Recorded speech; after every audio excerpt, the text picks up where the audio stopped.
Hi, it's Sunday afternoon in Roseburg, Indiana, and it's a beautiful day. The sun is shining. A little tired. I'm a little tired.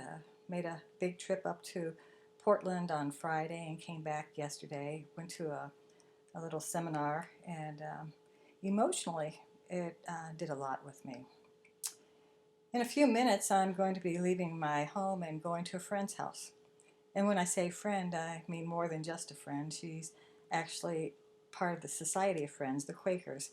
And the meeting is at her house this afternoon as we're going to take time to remember her mother who died um, last week. Brings home the death of my cousin as well. And I was thinking about these deaths, and a song came to me as I felt those kinds of emotions about loss. There's an old Negro spiritual that says, "Sometimes I feel like a motherless child." And it made me think of the text that we had this week. Although most translations will focus on Abram, in, as you read, the inclusive Bible adds Sarai.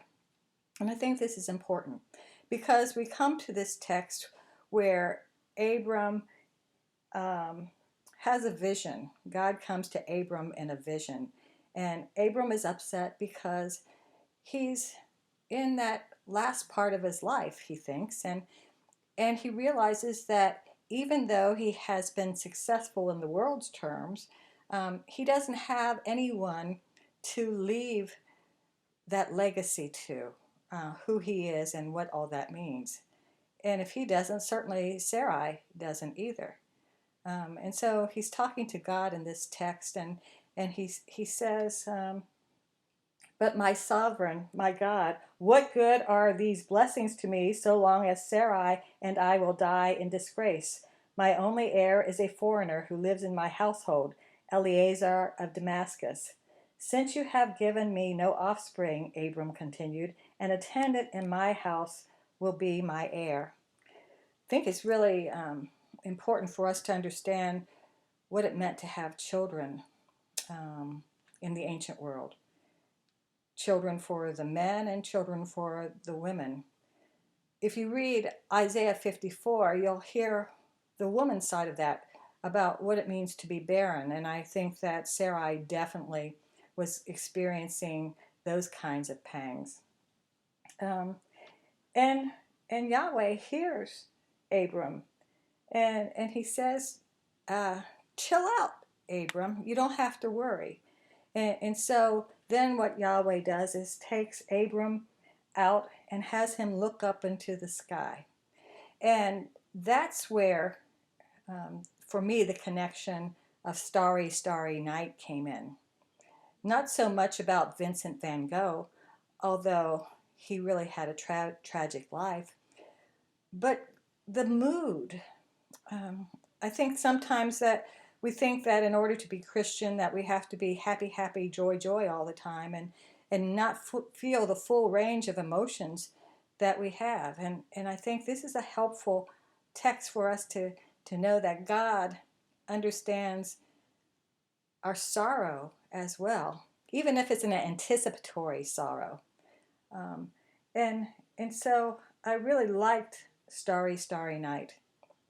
I can remember being a kid and living on my grandfather's farm, and on summer nights my mom would grab a blanket, and the dog and mom and I would go out and lay on the blanket and look up at the stars. Um, when I left the farm, there were long, long years that I really didn't get to see the constellations any longer. It really wasn't until we moved to St. Petersburg in Florida that I got to see the stars again. When I looked out over the Gulf Coast sky, oftentimes I could see the stars in the sky there. Here in Oregon, I can once again see those stars. And, uh, and I can remember about God's promise to Abram. It's interesting in the different phases of our lives, the things that we focus on.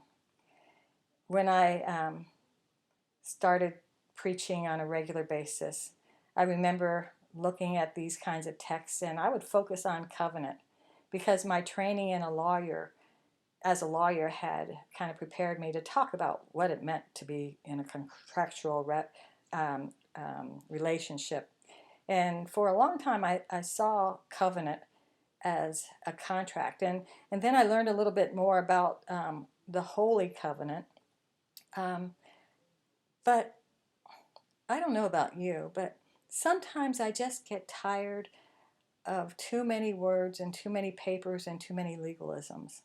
And it's really just nice to have God take you outside and look up at the stars and promise you that not only is it all right now, but it's going to continue to be all right.